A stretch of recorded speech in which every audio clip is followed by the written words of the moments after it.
మా భీమవరం విలువేల్పు శ్రీ మావుళ్ళమ్మ వారి జాతర మహోత్సవాలు జ్యేష్ఠమాసం నుంచి మొదలవుతాయి. జ్యేష్ఠమాసం నుంచి ఆషాఢం, శ్రావణం ఈ 3 మాసాలు కూడా అమ్మవారి జాతర మహోత్సవాలు భీమవరం ఊరు పెద్దది కదండి, నిర్వహిస్తూ ఒక్కొక్క వార్డు ఒక్కొక్క ఆదివారం తీసుకువెళ్తూ ఉంటారనమాట.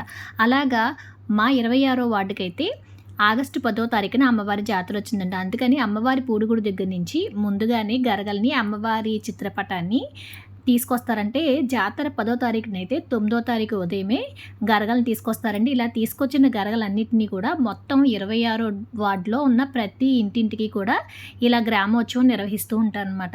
ఇలా అమ్మవారి గరగలు వచ్చినప్పుడు ప్రతి ఒక్కళ్ళు కూడా కాళ్ళ మీద నీళ్లు పోసి అమ్మవారికి దండం పెట్టుకుంటారు. గరగలు వచ్చినప్పుడు కొంచెం బియ్యం, పసుపు, కుంకుమ, పువ్వులు, నైవేద్యం, దక్షిణ, అలాగే బిందెతో పసుపు నీళ్ళు కలిపి వేపాకుతో కలిపి అయితే రెడీగా ఉంచుతారండి. గరగల వాళ్ళు రాగానే ఈ బియ్యం అయ్యి వాళ్ళకి ఇచ్చేసి పసుపు నీళ్ళని అయితే వాళ్ళ కాళ్ళ మీద పోస్తారనమాట. అమ్మవారి ప్రసాదంలా కొంచెం బండారుని అయితే మనకిస్తారు.